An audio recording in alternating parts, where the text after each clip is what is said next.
Hello, good morning guys. Welcome to my new vlogs.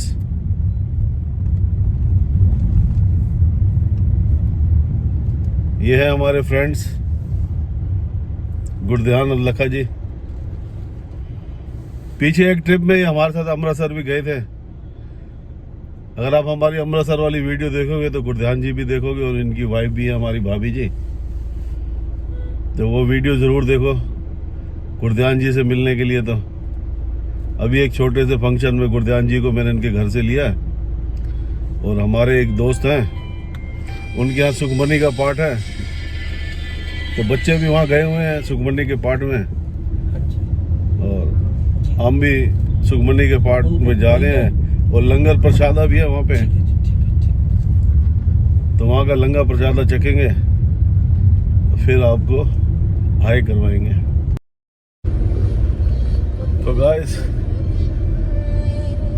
Walk करने के बाद तो आप देख ही रहे होंगे कि गर्मी का बुरा हाल, हल्की बारिश होने के बाद का जो मौसम होता है बड़ा हार्मफुल होता है। और सैर करते करते भी सांस नहीं आती क्योंकि मास्क लगा के अगर आप सैर करोगे जरूरी बात है सांस लेने में प्रॉब्लम तो आती है। तो बस अब वॉक करके निकला हूँ घर की तरफ। देखो जी लोगों की दिनचर्या चालू हो गई है, लोग अपने अपने कामों में व्यस्त हो गए। ये है ऑटो वालों का आतंक, सड़क के बीच में सवारियों के चक्रों में हमें निकलने ही नहीं देते। दोस्तों हमारे बैल जी खड़े हुए रास्ते में।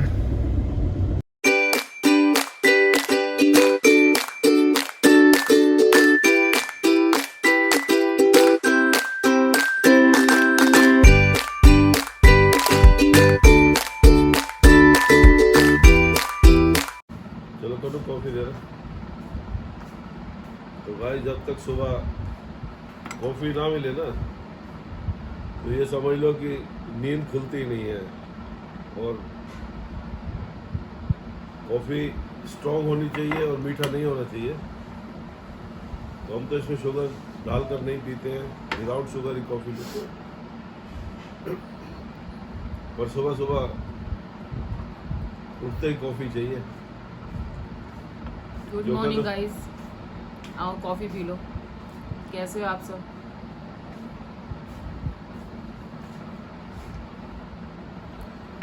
मज़ेदार कॉफ़ी है। नहा धो चुके हैं और दिन शुरू हो गया आज का कॉफ़ी के साथ।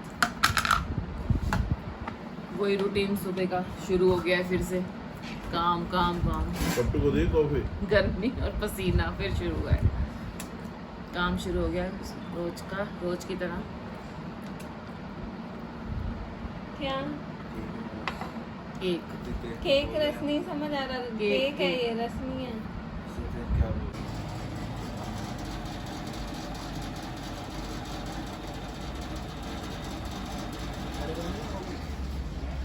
बता रहे हैं गैस की गैस निकली हुई है।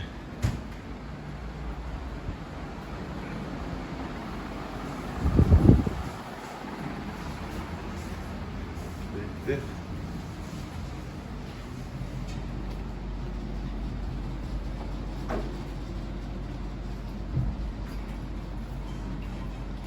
लीकेज अच्छे से चेक कर लेना, लीकेज इसके जो आपके बाहर जहाँ पे चार्जिंग होती है ना, हाँ जी, जहाँ से गैस चार्ज होती है वहाँ पे कैप नहीं लगी हुई। अच्छा वैसे तो कैप वैप लगा देना फिर उसकी ना प्रॉपर तरीके से। उसका तो अभी फ़ोन बंद आ रहा है, सोया पड़ा होगा। रात को तो गया, लेट तो गया हमारे पास से, 1:30-2 बजे के करीब गया यहाँ से।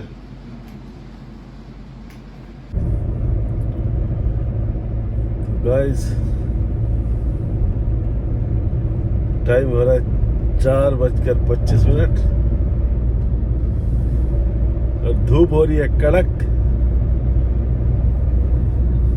ऐसी गर्मी पड़ रही है कि आप बाहर 2 मिनट भी नहीं खड़े हो सकते।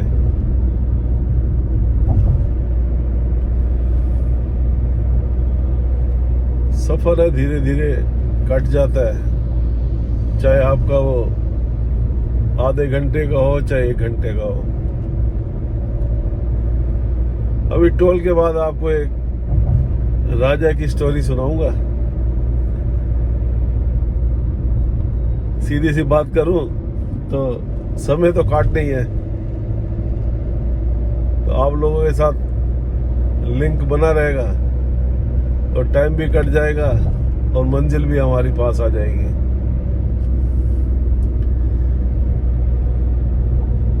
इस पुल की बात करें तो स्पीड है यहाँ पर 50 की। 50 से ऊपर अगर आपने स्पीड की तो समझो चालान है। स्पीड वाले यहाँ खड़े रहते हैं। अभी हमारा टोल प्लाजा आने वाला है और उसके बाद आपको एक छोटी सी स्टोरी है वो आपके साथ शेयर करेंगे। और उस स्टोरी का अर्थ क्या निकलता है वो आप कमेंट्स में बताएंगे कि किस बेस पे ये स्टोरी बनी है।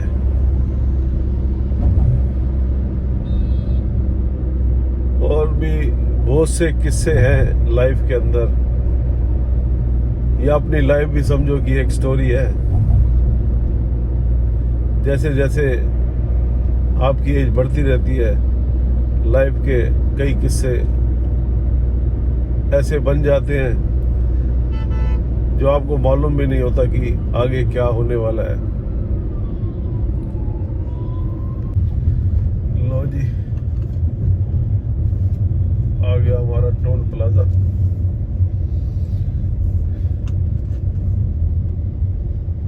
इस समय रश कम ही रहता है यहाँ पे। अगर आप आ जाते हो 3 से पहले तो आपको रश मिलेगा। आप आओगे 3 बजे के बाद और 5 बजे तक समझो यहाँ पर भीड़ कम होती है, क्योंकि 4:30 बजे के बाद ये लगा लो कि यहाँ पे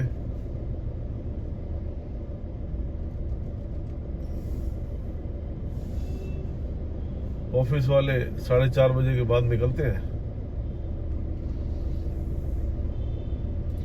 देखते हैं भाई हमारा पेटीएम भी काम करता है कि नहीं करता। हमारे पेटीएम ने किया काम और अब हम हो गए यहाँ से, हमारा टोल हो गया, कट गया और हम हो गए पार। तो आपसे जिक्र हो रहा था कि एक राजा के किस्से के बारे में। तो वो स्टोरी इस प्रकार है कि एक राजा हुआ करता था और वो वृद्ध अवस्था में जाने के लिए तैयार था। और टेंशन यही सता रही थी उनको कि मेरे अगले जन्म के बाद जितने भी मेरे नौकर चाकर हैं जो इस प्रकार लगे हुए मेरे साथ, अगले जन्म में ये मुझे मिलेंगे कि नहीं मिलेंगे, इतनी सेवा मुझे मिलेगी कि नहीं मिलेगी। कोई पंखा कर रहा होता था, कोई पैर घुट रहा है, कोई पानी ला रहा है, कोई गर्म पानी ला रहा है। इस प्रकार से काफी सारे सैकड़ों की तादाद में उनके नौकर चाकर थे। तो उन्होंने एक बैठक बनाई। जो उनके नियरेस्ट सलाहकार थे, सलाहकार अगले दिन उपस्थित हो गए। तो राजा ने कहा कि अब मैं बूढ़ा हो चला हूं और अगले जन्म में मैं भी चाहता हूं कि ये जितने नौकर चाकर हैं मेरे को मिले, मेरी सेवा में रहे। इसके लिए कोई उपाय बताओ। तो काफी जो सलाहकार थे बुद्धिजीवी थे। तो एक बुद्धिजीवी सलाहकार ने उनको बताया कि आप ऐसा करो कि कर्जा बांटो। आप जो भी कर्जा बांटेंगे उसको इस जन्म में नहीं अगले जन्म में देना पड़ेगा। तो आपका अगला जन्म भी अच्छा गुजरेगा तो सबकी सलाहकारों की एक राय से राजा को भी ये बात समझ में आ गई कि जो ये सलाह दे रहे हैं सलाह तो ठीक है। अगले दिन बुनियादी कराई गई ढोल नगारों के साथ कि जिसको जितने ही पैसों की जरूरत है वो आकर ले जाए, और ये जो लिया हुआ पैसा है वो इस जन्म में नहीं देना, ये अगले जन्म में देना है।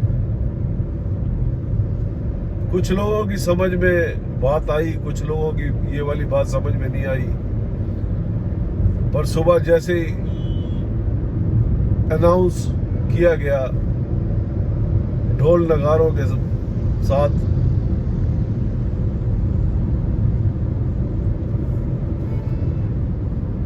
तो धीरे धीरे पंक्ति में लोग बड़ी तादाद में धीरे धीरे लगते गए। वहां पे दो दोस्त भी थे, वो भी अपने कार्य को लेके परेशान थे, वो भी लग गए लाइन में। उनका नंबर आया, किसी ने 100 रुपए लिए, किसी ने 10 लिए, किसी ने 1000 लिए। उन्होंने कहा कहीं मोटा ही काम करेंगे, हम 10,000 रुपए की डिमांड करते हैं। उनका नंबर आया तो उन्होंने कहा, पूछा गया भाई हाँ जी कितने पैसे चाहिए, तो उन्होंने कहा 10,000 रुपए। खड़े हो गए देने वाले, कोई 100 रुपए मांग रहा है, कोई 10 रुपए मांग रहा है, कोई 1000 रुपए मांग रहा है। और ये 10,000 रुपए आपने बाहर नोटिस बोर्ड पे जो शर्तें हमारी लिखी हुई हैं वो पढ़ी हैं आपने? उन दोनों ने कहा हाँ पढ़ी है। कहता फिर जाओ एक बार और पढ़ के आओ। फिर वो जाते हैं, पढ़ते हैं, फिर आ जाते हैं। पढ़ लिया आपने शर्तें, क्या लिखा हुआ है कि ये जो पैसे लिए लोग ये इस जन्म में नहीं, आपको अगले जन्म में लौटाने पड़ेंगे। तो उन्होंने कहा हाँ ठीक है। बात राजा तक पहुंच गई कि दो दोस्त हैं और 10,000 रुपए मांग रहे हैं। 10,000 एक उस समय की एक अच्छी खासी रकम हुआ करती थी। तो राजा ने कहा कि उनको आपने शर्तें पढ़ा दी हैं। उन्होंने कहा उनको हमने 2-3 बार जाके ये शर्त पढ़ के आ गए नोटिस बोर्ड से, फिर भी वो नहीं मान ले कि 10,000 रुपये। कहता फिर कोई बात नहीं, तो उनको 10,000 रुपये दे दो। तो उन्होंने उनको 10,000 रुपये दे दिए। अब 10,000 इतनी बड़ी रकम थी उस समय की कि लेके कैसे जाए। उन दोनों ने पैसे जेब में डाले और चल दिए वापसी घर की, और रास्ते में अंधेरा हो गया। अब 10,000 रुपये जेब में है और टेंशन बरकरार है कि क्या किया जाए। तो दूर से देखते हैं एक दिया जलता हुआ जंगल में दिखता है, तो कुछ आस बनती है कि क्यों ना इस दिए की तरफ बढ़ा जाए। और दिए की लो की तरफ वो आगे बढ़ते हैं। वहां देखते हैं कि एक कोल्हू का बैल होता है और उसका मालिक होता है। कोल्हू का बैल तो अपना कोल्हू के हिसाब से चल रहा होता है राउंड राउंड में, और जो मालिक होता है पीछे वो सोया पड़ा होता है। तो मालिक को जगाते हैं कि हमें यहाँ रात काटने दो। मालिक कहता है क्यों नहीं, आप भी रात काटो यहाँ पे। मालिक के पास 2-4 रोटियां होती हैं, वो भी मिल बांट के खा लेते हैं। मालिक फिर सो जाता है।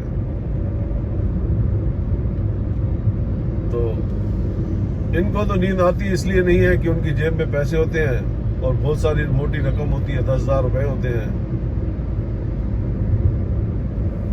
तो इनको नींद रात भर नहीं आती। और जो कोल्हू का बैल चल रहा होता है वो रात को 3-3:30 बजे के आसपास बोलता है कि कोई आके मेरे को खोल दे।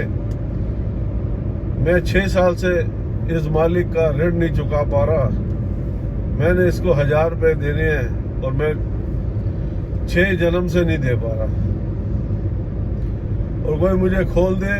और राजा ने एक इनाम रखा हुआ है 1000 रुपए का कि जो इस हाथी पागल हाथी को मारेगा उसको 1000 रुपए मिलेंगे।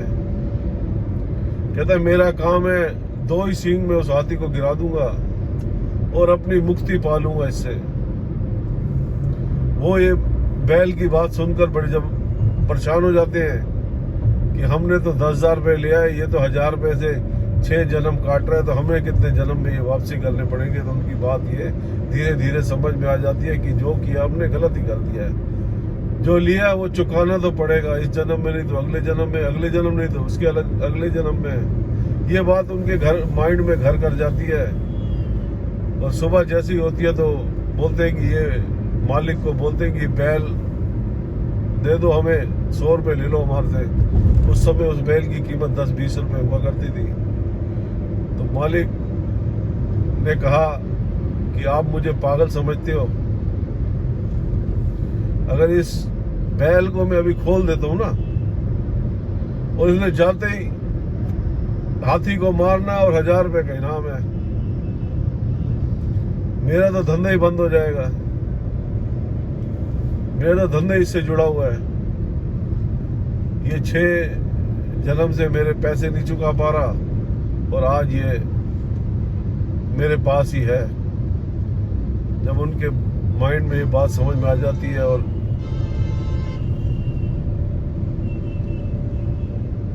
उन्होंने कहा हमने तो 10,000 रुपये लेके आ गए हैं, अब वापस देने जाएंगे तो उन्होंने लेना नहीं है, क्योंकि उन्होंने 4 बार तो हमें नोटिस पढ़ा दिया है कि इस जन्म में ये पैसे वापस नहीं होंगे। तो जाके एक साधु के चरणों में जाके दोनों दोस्त वो लेट जाते हैं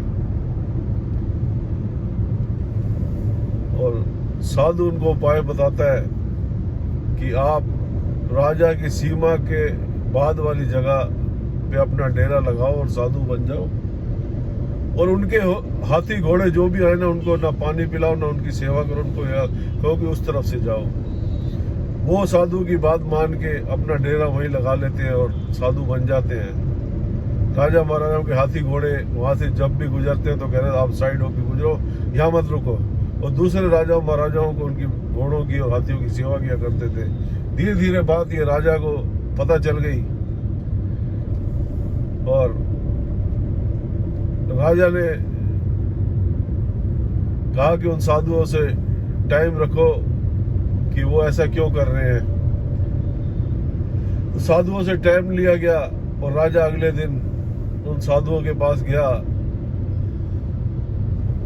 और साधुओं से बोला कि आप दूसरे राजाओं महाराजाओं के घोड़ों की तो बड़ी देख रेख करते हो और जो हमारे हाथी घोड़े उनको आप यहाँ से भगा देते हो।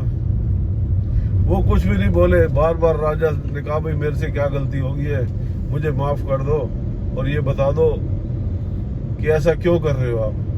तो उन्होंने कहा कि आपको एक वचन देना होगा और मैं आपको फिर ये वाली बात बता पाऊंगा। तो राजा ने वचन दे दिया उन दोनों को। उन्होंने कहा आपने वचन दिया, अब आपको निभाना पड़ेगा। ये है आपके 10,000 रुपए, ये आपको लेने पड़ेंगे ताकि अगले जन्म में कई जन्मों तक हम आपकी खिदमत में सेवा ना कर पाए। तो इस प्रकार दोस्तों आपने किसी का लिया है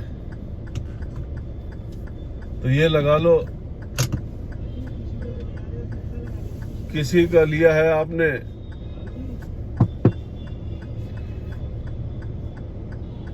किसी से उधार लिया तो आपको चुकाना पड़ेगा दोस्तों। जिस प्रकार इन दो दोस्तों ने बड़ी परेशानी से राजा से वचन लेके उनके पैसे वापस किए,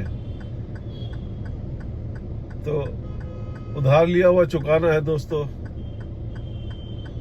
और बाकी आप कमेंट्स करके बताना कि ये कहानी आपको कैसी लगी। मैं आपके कमेंट्स का इंतजार करूंगा।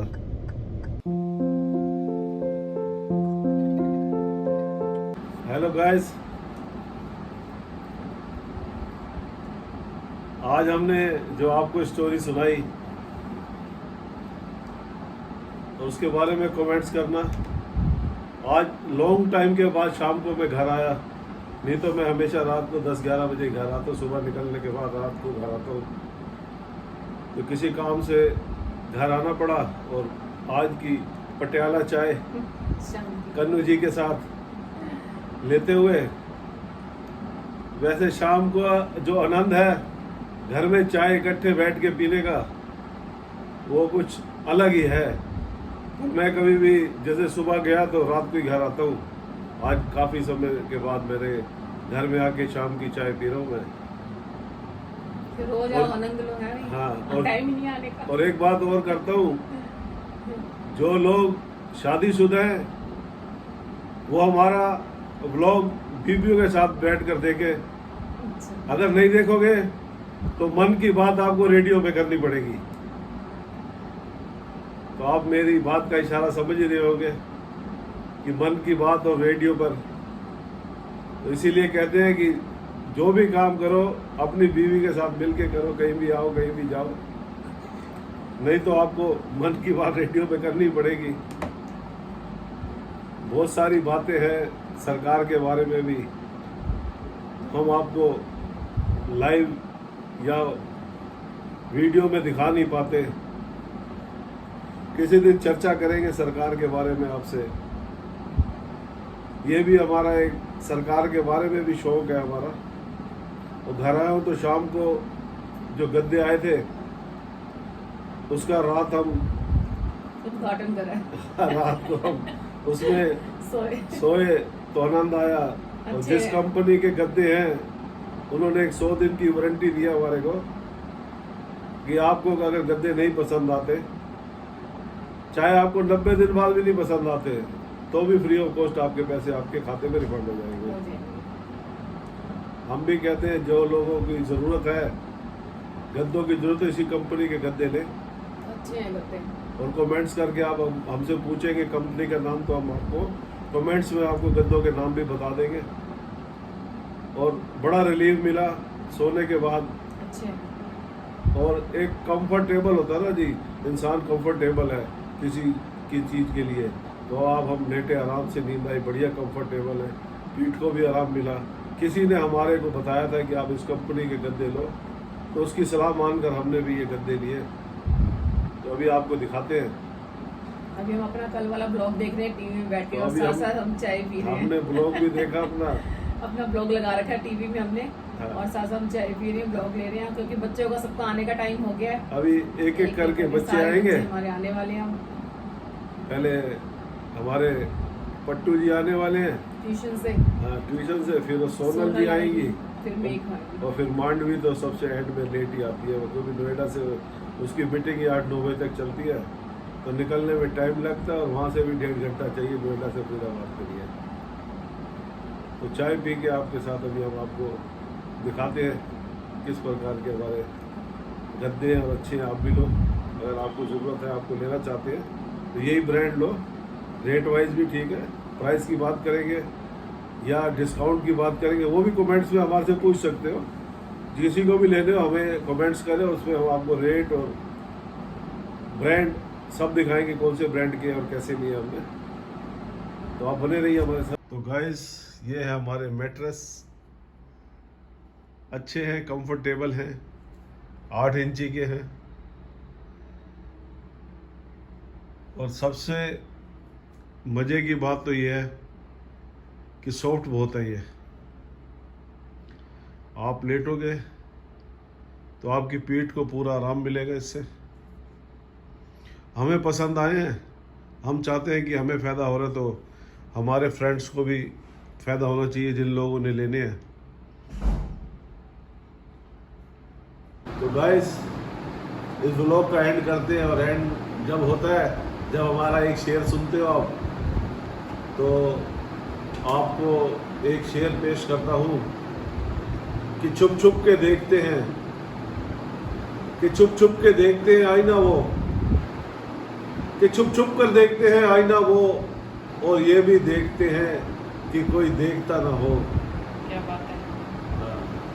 कि आए बज़ में हमारी कि फिर उसके बाद चिरागों में रोशनी ना रही, कि वो इतने खूबसूरत थे तो शायर ने कहा है कि आए वो हमारी महफिल, यानी कि वो आए बज़ में हमारी कि फिर उसके बाद चिरागों में रोशनी ना रही। तो इसी के साथ आज हम अपने ब्लॉग का एंड करते हैं, और जो हमारे नए लोग जुड़ रहे हैं वो सब्सक्राइब करें, और जो पुराने हैं कमेंट्स करें और शेयर ज़रूर करें, और ये भी बताएं कि आपको हमारे शेयर कैसे लगे। तो आज इसी के साथ ये ब्लॉग को एंड करते हैं, और कल आपको नए ब्लॉग में मिलेंगे। ओके, थैंक यू, धन्यवाद।